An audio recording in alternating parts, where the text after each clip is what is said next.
March 24th, 1857. My dear Miss Swift, considering the very kind interest you have taken in my welfare, I fear I have done wrong in not writing sooner, but trust you will excuse me. My days are long and the weather remains stubbornly cold here. And when it rains, we must all take books and stand where it's driest, for the drops come right through the roof. In the later half of the 1800s, most teachers worked in one-room schoolhouses. They were poorly trained, isolated, and had meager resources and uncertain public support. Because the school year seldom lasted more than 5 or 6 months, teachers had to find other ways to support themselves the rest of the year, through farming perhaps, or industry. The average yearly teaching salary was less than $100, with female teachers earning only a third of what male teachers made, and opportunities for training or advancement were scarce.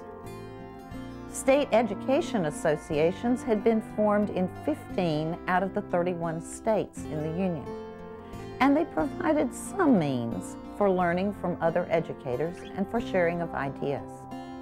But there was no national organization to serve as one clear voice. No one to advocate for America's teachers or its growing public schools. Until 10 state presidents joined together and issued The Call, an invitation sent out to all practical teachers in the North, the South, the East, and the West, who were willing to unite in a general effort to promote the general welfare of our country and to gather into one great educational brotherhood. 100 educators answered the call, coming together in Philadelphia on August the 26th, 1857, to create the National Teachers Association. Dues were set at $1 a year, and a constitution was adopted that stated the newly formed association's mission in simple terms: to elevate the character and advance the interests of the profession of teaching, and to promote the cause of popular education in the United States. While these forward-thinking educators certainly created history that warm day in August, it was not the fledgling National Teachers Association that was on the minds of most Americans. It was slavery that dominated conversations that summer. Slavery and the fear of war. For as committed as the South was to the belief that their economy hinged on the preservation of the institution of slavery, the abolitionists to the North were just as committed to its demise.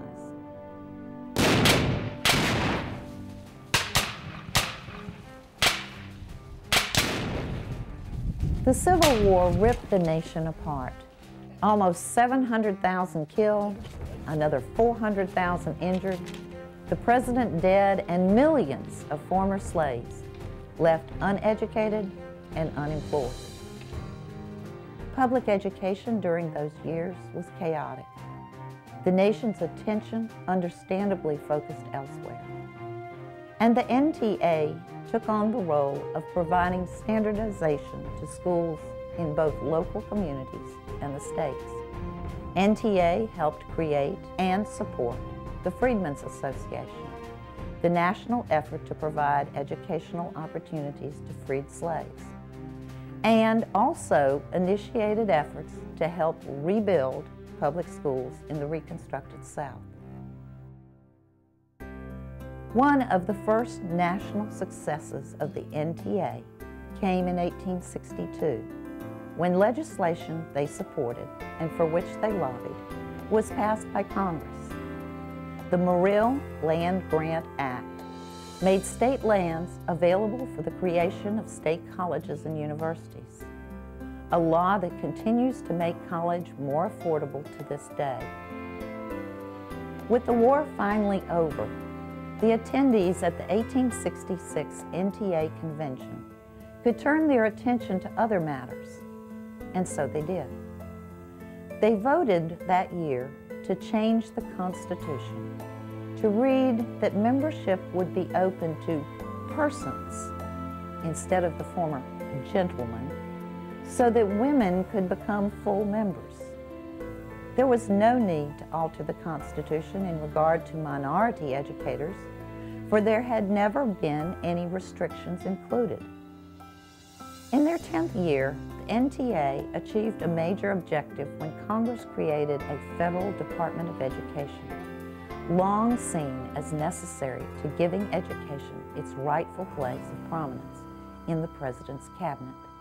But just one short year later, in 1868, political concern that a federal education department might carry too much influence over state and local policymakers led to a demotion from department status to that of U.S. Bureau of Education.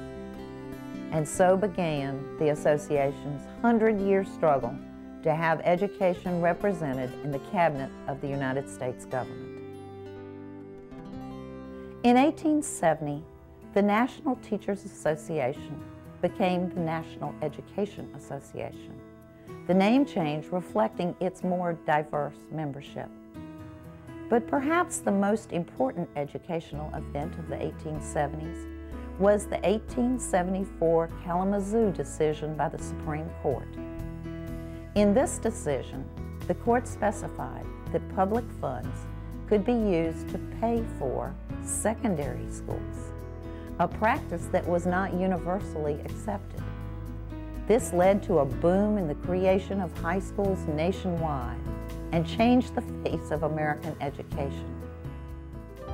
As successful as NEA's early lobbying efforts were, its membership achievements were not quite as encouraging. In 1883, NEA President Thomas Bicknell was deeply concerned about low enrollment numbers and nearly empty coffers.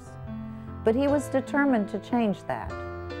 For the 1884 National Convention in Madison, Wisconsin, Bicknell convinced the railroads nationwide to provide discounted tickets to all convention goers and to collect the $2 NEA dues as part of the fare. 5,000 delegates attended that year's convention. It was a huge success, but it was also the association's first frontline confrontation with race relations. Despite the fact that Bicknell had invited famed educator Booker T. Washington to be a featured speaker, 3 African-American conventioneers were denied rooms in a local Madison boarding house that had been booked weeks in advance. Bicknell, with the support of the delegates, threatened to move the convention unless amends were made. The minority delegates were quickly accommodated. By 1887, the association was calling for the creation of retirement plans for teachers in each state. Membership increased to the point that a full-time staff member could be hired, Irwin Shepard of Winona, Minnesota. With an annual salary of $4,000, Shepard headquartered the association out of his Winona home. As the end of the century drew near, American spirits were running high. With industrialization, immigration, new opportunities, anything seemed possible. Until an 1896 Supreme Court decision took the bottom out of American education.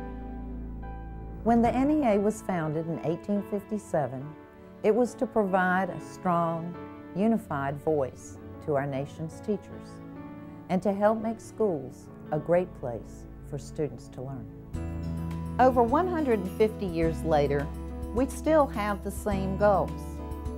I'm Mabel Thomas, a social studies teacher at Williamston High School in Williamston, North Carolina, and a proud member of the North Carolina Association of Educators and the NEA. We do have a special mission at the NEA.